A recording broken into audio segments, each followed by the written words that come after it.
시겠습니다. 먼저 우리 할렐루야 인사하겠습니다. 우리 분당에서 영상으로도 안식일 예배 함께 참석하시는 성도님들 함께 할렐루야로 인사 나누겠습니다. 할렐루야, 할렐루야. 많이 반가우신 거 맞죠? 표정이 너무 진지하셔가지고 반가움이 없는가 의심이 됩니다. 우리 옆 사람 얼굴 마주 보시면서 환한 미소로 우리 이렇게 인사 나누겠습니다. 사랑하고 축복합니다. 뭐 손까지 그렇게 막 흔들 건 없습니다. 예수 그리스도 이름으로 하나님의 말씀 증거하도록 하겠습니다. 성경 말씀 사도행전 13장 38절에서 43절까지 말씀. 사도행전 13장 38절에서 43절까지 말씀. 오늘 우리에게 주시는 이 계시의 말씀을 통하여 우리 인생을 향하신 하나님의 뜻과 계획을 다 듣고 깨달을 수 있도록 우리에게 주신 말씀으로 믿고 38절부터 43절까지 교독하도록 하겠습니다. 38절. 그러므로 형제들아 너희가 알 것은 이 사람을 힘입어 죄사함을 너희에게 전하는 이것이며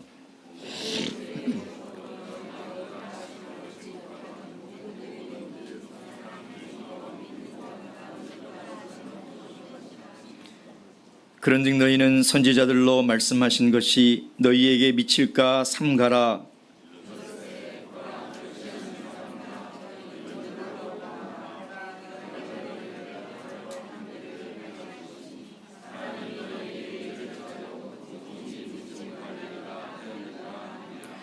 저희가 나갈새 사람들이 청하되 다음 안식일에도 이 말씀을 하라 하더라.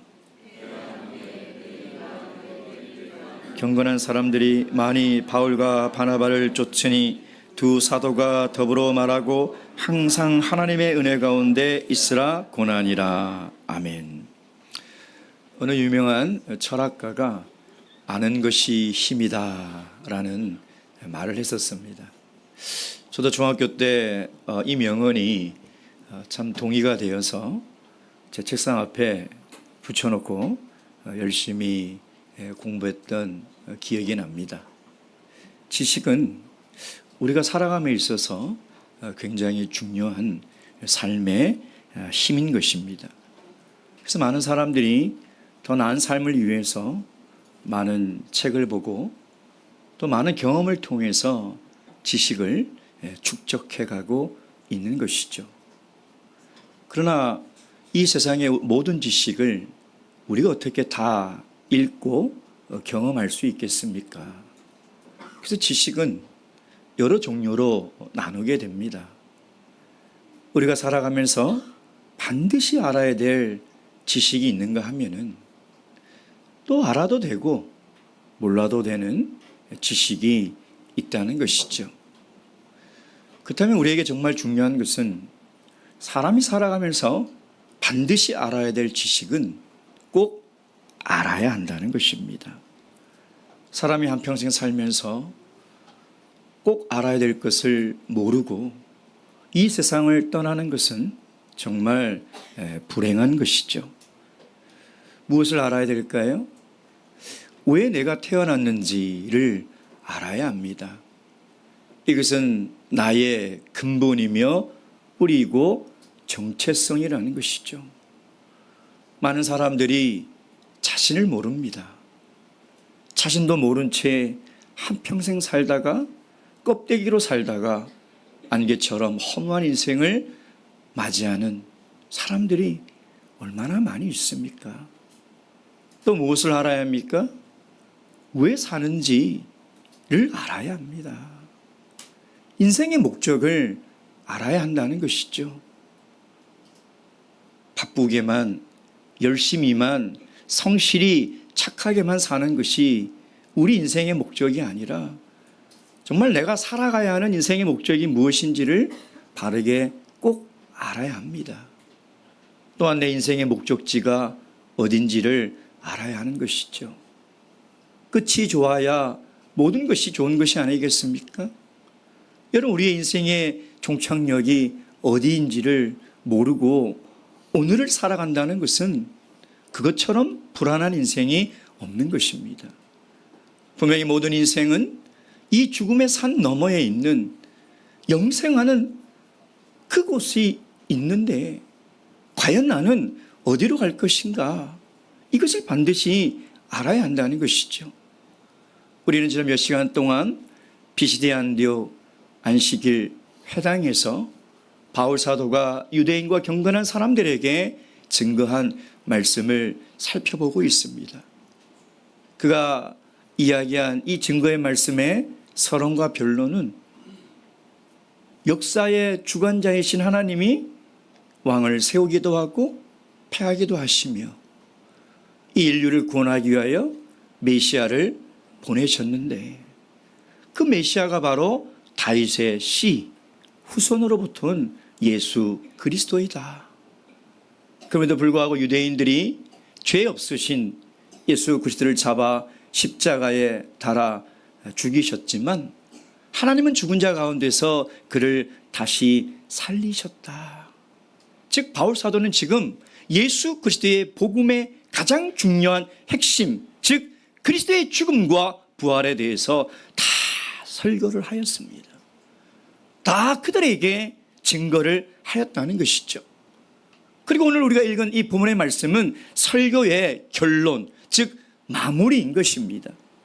근데 그가 설교의 결론에 마무리를 지으면서 그들에게 뭐라고 얘기하냐면 경고의 메시지를 전하고 있다는 것입니다.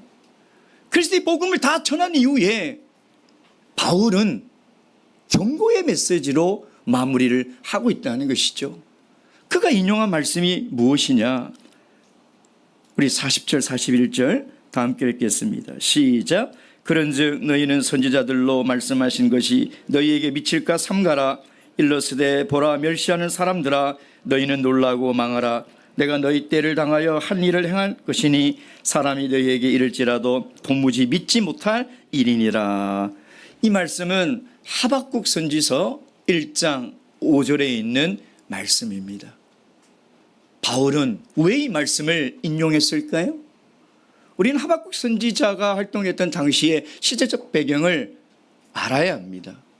이스라엘이 바벨론에게 멸망하기 바로 직전에 활동했던 선지자가 하박국 선지자죠.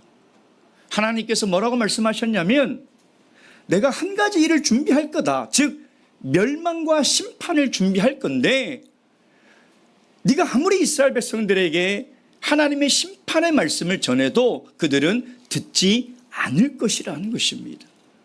당시 하나님의 백성들은 하나님의 말씀을 무시하며 살아갔습니다. 하나님의 말씀을 무시했다는 게 뭐냐면 하나님의 말씀을 듣고도 그대로 살지 않았다는 거예요. 하나님의 말씀을 알고도 그렇게 살아가지 않았다는 것입니다.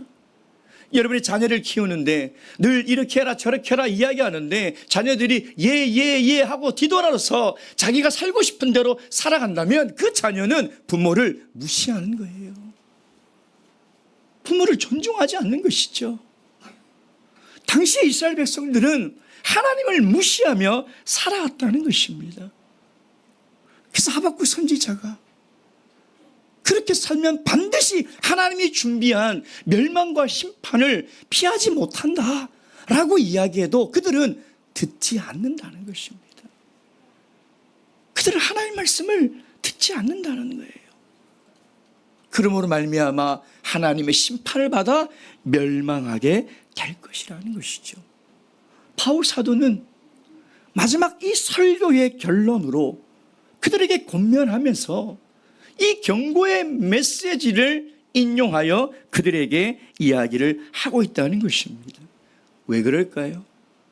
설교하게 보면 설교의 결론은 항상 삶의 실천과 도전을 주어라 라는 내용이 있습니다. 여러분 설교의 본론의 내용이 아무리 좋아도요 청중들에게 이렇게 살 것이냐 말 것이냐라고 도전을 주지 않는 설교는 좋은 설교가 아니라는 것이죠. 하나님의 말씀을 그냥 강해하는 것이 아니라 하나님의 말씀을 들었으니 이제 어떻게 살아야 하는가 그 도전을 주어야 한다는 것이죠. 바울 사도는 지금 그들에게 도전을 주고 있는 것입니다. 한편으로는 그의 마음에 염려가 있는 것이죠. 그가 자기 동족에 대한 사랑이 얼마나 큽니까? 자기 동족을 위해서라는 내가 내 생명을 내어서라도 그들에게 복음을 증거하겠다는 그 사명을 가진 사도가 아니겠습니까? 근데 이들이 분명히 하나님 말씀을 듣지 않는다면, 지금 자신이 전한 예수 그리스도의 복음을 믿지 않는다면 그들은 분명히 하나님의 심판을 받아 멸망할 것이 당연한 일인데, 하는 염려가 이 설교자인 바울 사도의 마음속에 크게 차지하고 있었다는 것입니다. 오늘 저의 염려도 동일합니다. 우리 성도님들이 하나님의 말씀을 듣고도 하나님의 말씀대로 살지 않는다면, 아무리 이 자리에서 외쳐도 하나님의 말씀으로 듣지 않는다면 어찌 되겠습니까? 여러분의 인생이 어떻게 되겠습니까? 저의 염려도 동일하다는 것이죠. 오늘 하나님께 주신 이 말씀을 들으시길 바랍니다. 하나님께서 듣는 마음과 듣는 귀를 주어서 하나님의 심판과 멸망에서 피하는 그런 복된 인생이 되시길 주님의 이름으로 축원드립니다. 오늘 본문의 말씀을 통해서 사람이 꼭 알아야 될 것이 무엇인가, 우리가 꼭 알아야 될 것이 무엇인가를 우리가 들어야 하는 것이죠. 첫째, 사람은 반드시 죄사함을 받아야 한다는 것입니다. 여러분, 이것을 반드시 알아야 됩니다. 38절 말씀 보겠습니다. 시작. 그러므로 형제들아, 너희가 할 것은 이 사람을 힘입어 죄사함을 너희에게 전하는 이것이며. 창세기 2장 17절에 보면 하나님이 사람을 만들 때 흙으로 만드시고 그 코에 생기를 불어넣어서 생명이 된지라 라고 이야기를 하고 있습니다. 다시 얘기해서 사람은 죽지 않는 영원한 존재로 만드셨다는 것이죠. 왜냐하면 하나님으로부터 온 그 생기와 생명은 죽지 않는 영입니다. 그러니 인간은 원래 죽지 않는 존재로 창조되었다는 것이죠. 그러나 아담과 하와가 사단의 유혹에 넘어가 하나님 말씀을 듣지 않았다는 것입니다. 듣지 않았다는 것은 듣고도 믿지 않았다는 것입니다. 듣고도 순종치 않았다는 것입니다. 그 결과가 무엇입니까? 하나님이 먹지 말라고 명령하신 선악을 알게 하는 나무를 먹음으로 말미암아 죄가 드디어 인류 가운데 들어오게 되었다는 것입니다. 그래서 그들은 하나님의 심판을 받은 거예요. 너희가 흙으로 왔으니 흙으로 돌아갈지어다. 하나님은 분명히 영원히 사는 존재로 만드셨건만 하나님의 말씀을 듣지 않음으로 말미암아 죄가 들어와 흙이니 흙으로 돌아가는, 즉 다시 이야기하면 사람은 죽어서 썩임을 당하는 존재가 되어버렸다는 거예요. 사람은 이 땅에 태어나서 죄로 말미암아 늙고 병들어 죽어 뼈와 살이 다 썩어 흙으로 변하는 존재가 되어버렸다는 것입니다. 로마서 6장 23절 말씀. 로마서 6장 23절 말씀.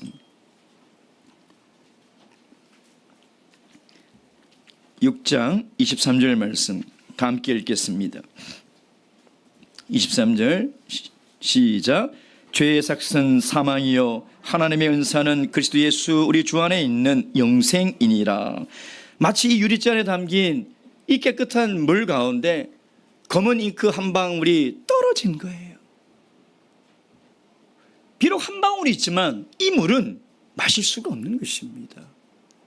그 죄가 우리 인류 가운데 들어와 우리 전 인류가 죄 가운데 오염이 돼버려서 결국은 죽을 수밖에 없는 존재가 되어버렸다는 거예요. 우리 뒤에 앞에 장 로마서 5장 18절 19절. 로마서 5장 18절 19절 18절 19절 다 함께 읽겠습니다. 시작. 그런즉 한 범죄로 많은 사람이 정죄에 이른 것 같이 의의 한 행동으로 말미암아 많은 사람이 의롭다 하심을 받아 생명에 이르렀느니라. 한 사람의 순종치 아니함으로 많은 사람이 죄인 된 것 같이 한 사람의 순종하심으로 많은 사람이 의인이 되리라. 다시 이야기하면 죄로 오염된 아담 한 사람으로 인해서 아담의 후손으로 이 땅에 왔던 수많은 모든 인간들은, 앞으로 이 땅에 태어날 모든 사람들은 죽을 수밖에 없다는, 죄의 삭시 사망이기에 그들은 썩어 흙으로 돌아갈 수밖에 없다는 것입니다. 여러분, 한 가정에 한 생명이 태어나는 출생이 얼마나 귀하고 축복된 일입니까? 인생의 시작이기도 하지만 엄밀히 따지면 죽음을 향해 내딛는 첫걸음이에요. 응행하고 태어나는 순간 그 인생은 이제 드디어 죽음을 향해서 걸어가는 첫걸음을 내딛었다는 것이죠. 이런 죄가 이렇게 무서운 거예요. 전쟁과 대립, 분열과 갈등, 폭력과 살인, 시기와 미움, 이 모든 우리 삶에 일어나는 이 비극적인 일들이 죄의 결과로 일어나고 있다는 거예요. 그러니 여러분, 이 죄의 문제를 해결하지 않고 어찌 우리가 사람다운 인생을 살아갈 수 있겠습니까? 이 문제를 반드시 해결해야 한다는 것입니다. 자, 그래서 다시 본문 말씀 38절에 바울이 이렇게 얘기하는 것이죠. 그러므로 형제들아, 너희가 알 것은, 너희가 반드시 알아야 될 것이 있는데 그게 뭐냐? 이 사람을 힘입어 죄사함을 받으라는 것입니다. 여기서 이 사람은 예수 그리스도를 말하는 것이고, 힘입다라는 말은 예수 그리스도를 통하여, 예수 그리스도 안에서라는 뜻이라는 것이죠. 제가 원문 성경을 보니까 이렇게 되어 있습니다. 원문 성경을 그대로 직역하면 이런 뉘앙스예요. 너희들에게 지금 예수 그리스도를 통한 죄 사함이 임했으니 이걸 알아라. 다시 얘기하면 바울 사도가 이야기한 이 설교가 너희 귀에 들리고 너희 마음에 울렸다는 것은 너희들이 예수 그리스도를 통하여 죄 사함을 받을 수 있는 기회가 주어졌다는 것입니다. 그러니 이것을 꼭 알아. 이것을 반드시 알으라는 것이죠. 사도행전 2장 38절. 사도행전 2장 38절.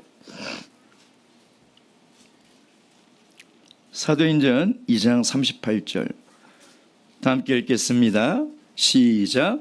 베드로가 가로되 너희가 회개하여 각각 예수 그리스도의 이름으로 세례를 받고 죄사함을 얻으라.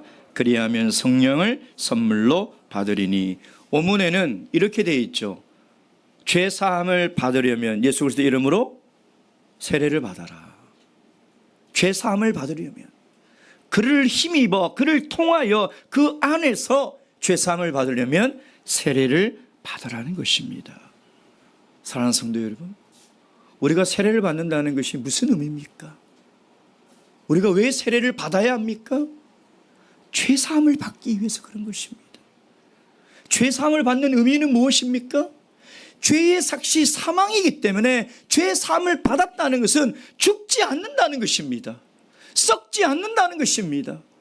이제 우리의 영은 다시 하나님의 영존하는 영으로 회복이 되어서 죽지 않는다는 것입니다.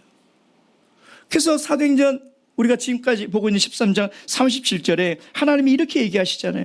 하나님의 살리신 이는 썩임을 당하지 아니하니라. 하나님이 우리를 죄 가운데서 건져내신, 죄 사함을 받은 모든 그리스도인들은 썩임을 당하지 아니하니라. 이것이 바로 죄 사함의 의미라는 것입니다. 고린도전서 15장 53절 말씀. 고린도전서 15장 53절에서 57절.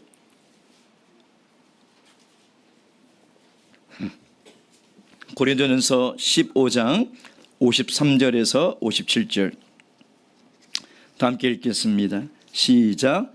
이 썩을 것이 불과 불 썩지 아니할 것을 입겠고 이 죽을 것이 죽지 아니함을 입으리로다. 이 썩을 것이 썩지 아니함을 입고 이 죽을 것이 죽지 아니함을 입을 때에는 사망이 이김에 삼킨 바 되리라고 기록된 말씀이 응하리라. 사망아 너의 이기는 것이 어디 있느냐? 사망아 너의 쏘는 것이 어디 있느냐? 사망에 쏘는 것은 죄요 죄의 권능은 율법이라. 우리 주 예수 그리스도로 말미암아 우리에게 이김을 주시는 하나님께 감사하노니 아멘. 그러니 이미 세례를 통하여 죄사함을 받은 우리 성도님들 얼마나 감사한 일입니까? 이제 우리는 썩지 않을 영원한 몸으로 다시 영생을 살아가게 될 것입니다. 여러분 이것을 꼭 듣고 믿고 깨달으셔서 아직 죄사함을 얻지 못한 사랑하는 가족이 있다면 꼭 증거하시기 바랍니다. 아직 죄사함을 얻지 못하여 사람이 반드시 알아야 될 것을 알지 못하고 살아가는 친척과 이웃과 친구들이 있다면 이것을 꼭 알려주셔야 합니다. 그것이 우리가 알아야 될 첫 번째인 것이죠. 두 번째 사람이 알아야 될 것이 무엇입니까? 사람은 어떻게 의롭다함을 얻는지를 알아야 합니다. 다시 우리 본 말씀 사도행전 13장 39절 사도행전 13장 39절 다 함께 읽겠습니다. 시작. 또 모세의 율법으로 너희가 의롭다 하심을 얻지 못하던 모든 일에도 이 사람을 힘입어 믿는 자마다 의롭다 하심을 얻는 이것이니라. 지금 안식일에 이 비시대 안디옥 회당에 모인 유대인들과 경건한 사람들, 유대교에 입교한 이방인들은 이 바울 사도의 말이 충격적인 것이죠.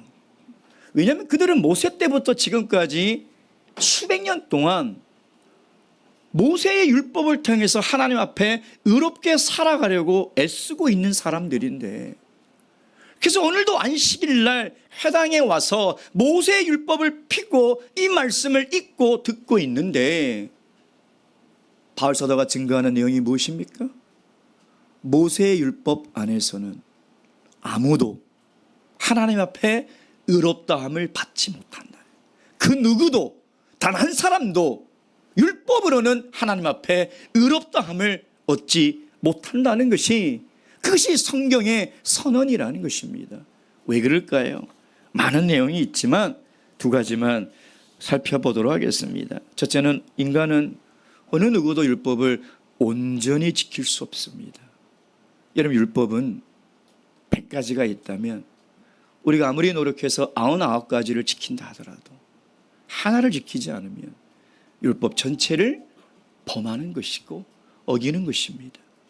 제가 지금까지 살면서 율법을 지켜왔다 하더라도 앞으로 사는 동안 하나라도 어기면 율법 전체를 어기는 것입니다. 그러니 율법으로는 어느 누구도 하나님 앞에 의롭다함을 얻지 못한다는 것이죠. 또한 두 번째로는 아무리 율법을 지켜서 얻는 의라 할지라도 그 의는 자기 행위와 공로로 만들어진 의, 마치 아담과 하와가 범죄하여 그의 수치를 가리려고 무화과 나무 입으로 자기의 수치를 가렸던 것처럼 잠깐이지 시간이 지나면 또 사라져버리는 의, 인간의 의라는 것입니다. 그래서 바울 사도는 로마서 3장 20절에 이렇게 이야기하고 있습니다. 로마서 3장 20절 말씀. 로마서 3장 20절 말씀. 20절 다 함께 읽겠습니다. 20절 시작. 그러므로 율법의 행위로 그의 앞에 의롭다 하심을 얻을 육체가 없나니 율법으로는 죄를 깨달음이니라. 갈라디아서 2장 16절 말씀 한 구절 더 보겠습니다. 갈라디아서 2장 16절 말씀입니다.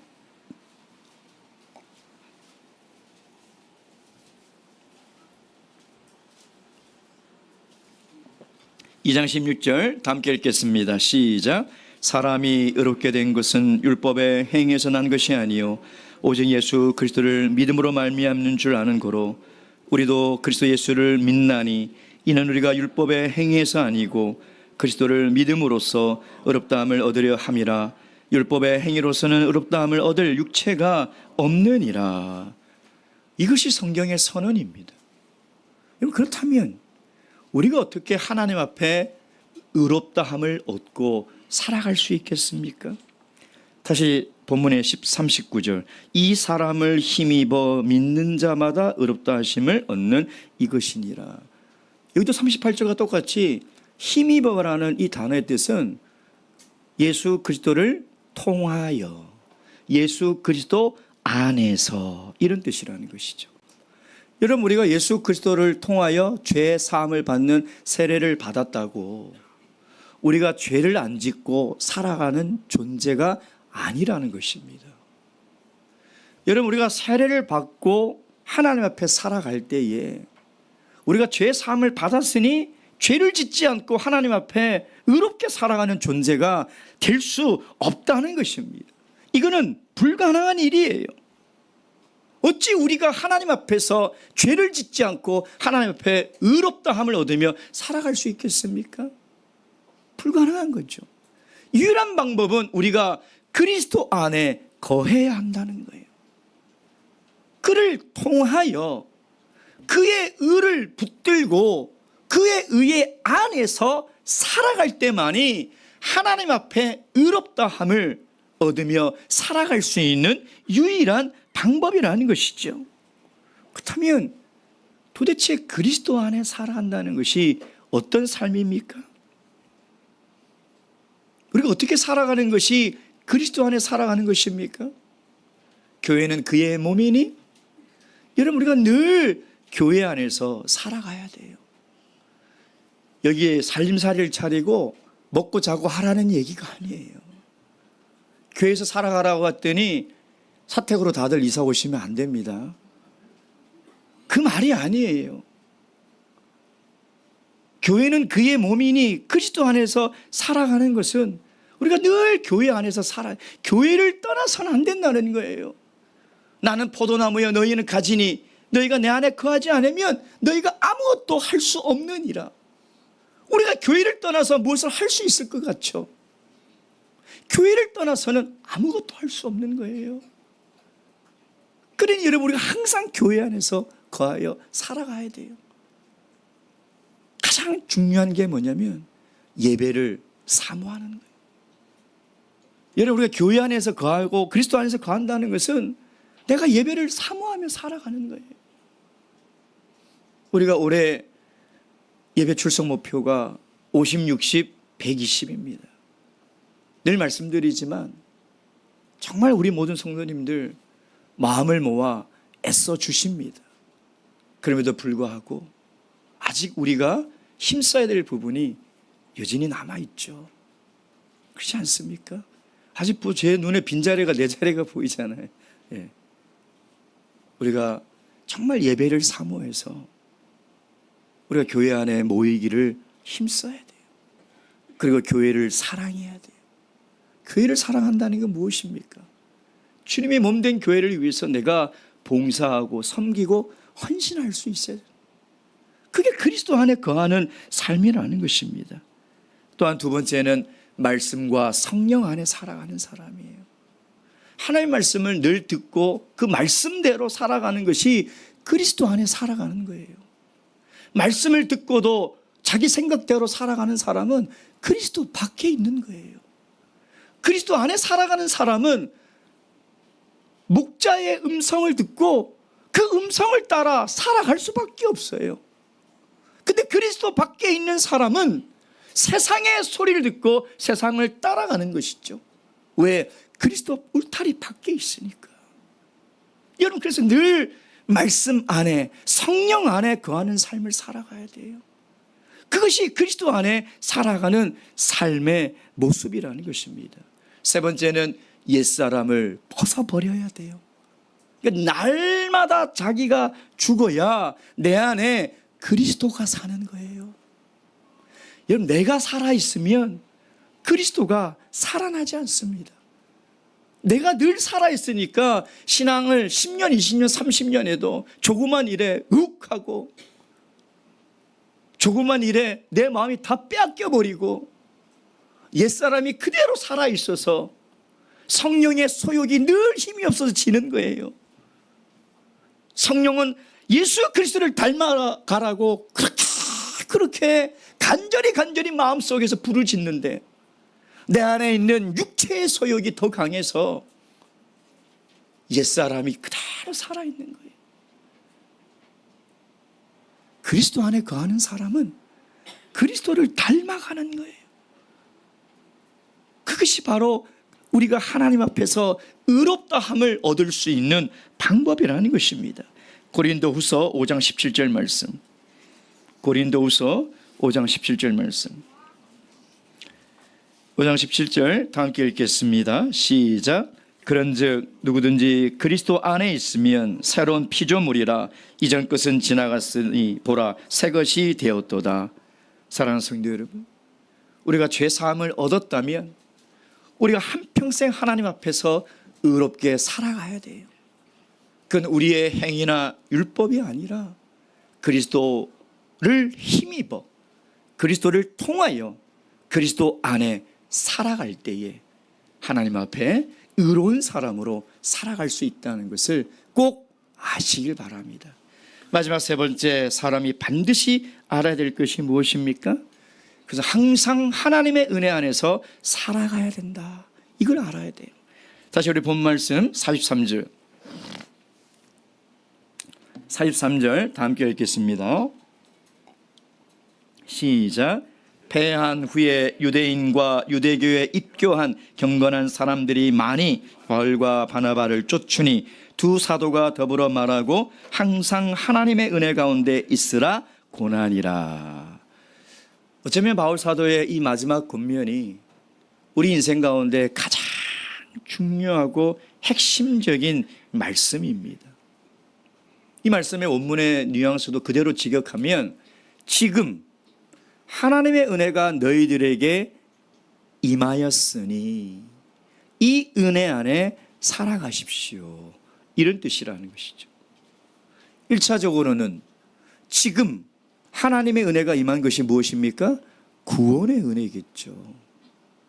죄 사함을 받아 하나님께 의롭다함을 얻을 수 있는 그 구원의 은혜가 임했으니 그 은혜 안에 살아가라는 것입니다.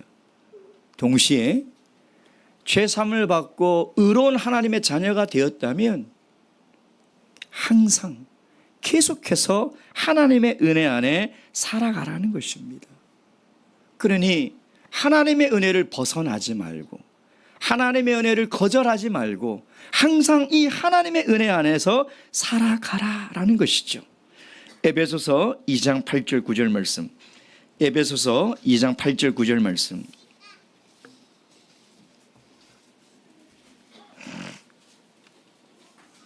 에베소서 2장 8절 9절 말씀 다 함께 읽겠습니다. 시작. 너희가 그 은혜를 인하여 믿음으로 말미암아 구원을 얻었나니 이것이 너희에게 난 것이 아니요 하나님의 선물이라. 행위에게서 난 것이 아니니 이는 누구든지 자랑치 못하게 함이니라.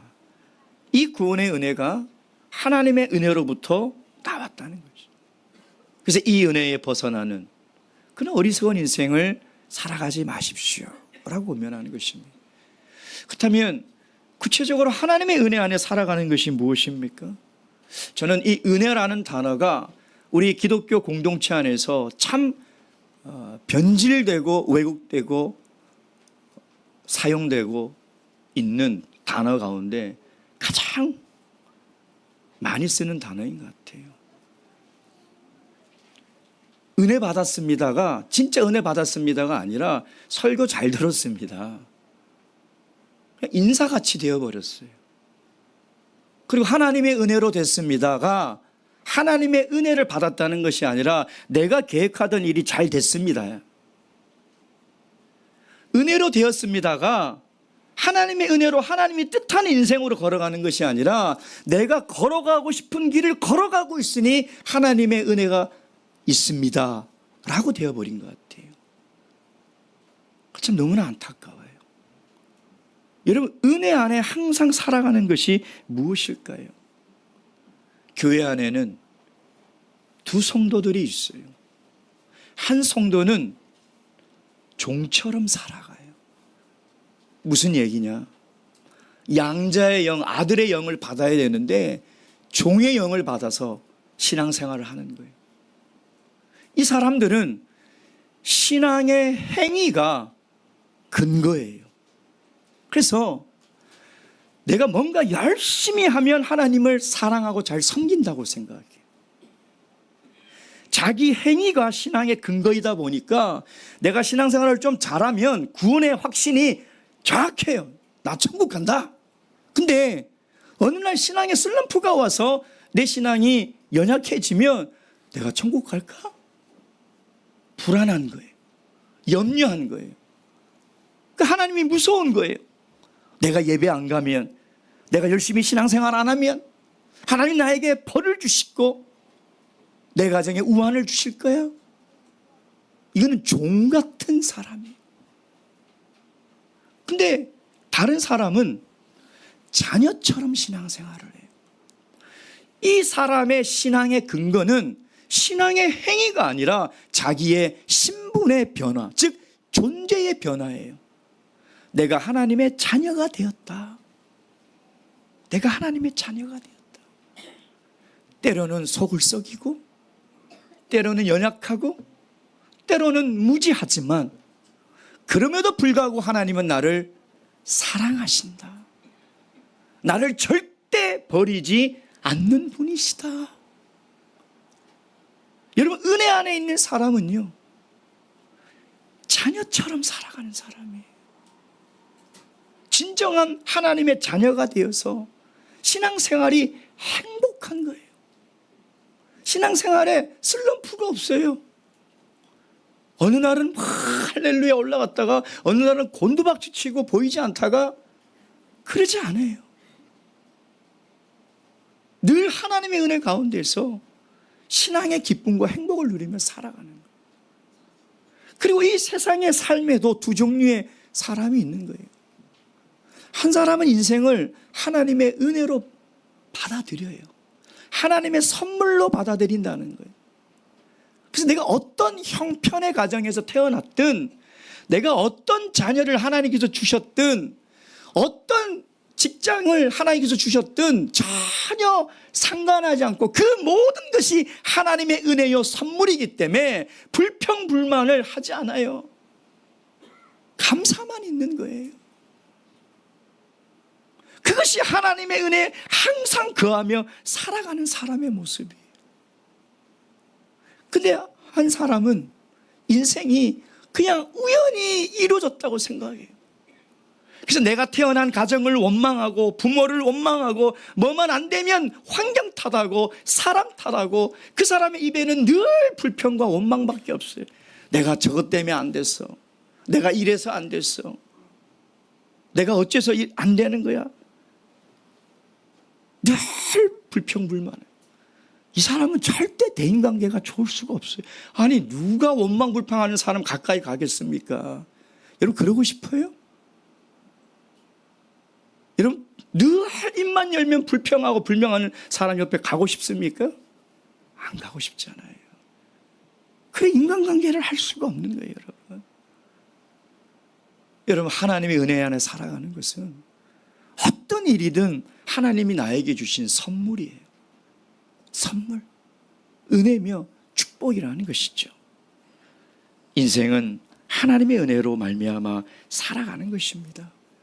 내가 잘 되면 하나님의 은혜고 안 되면 하나님의 은혜를 안 주신 것이 아니라 나의 나된 것 자체가 하나님의 은혜며 내가 어느 길로 걸어가든 하나님은 늘 은혜와 축복으로 우리 인생을 이끄신다는 것을, 이것을 꼭 아시며 살아가시길 주님의 이름으로 축원드립니다.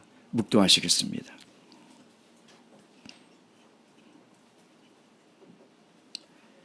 할렐루야. 아멘.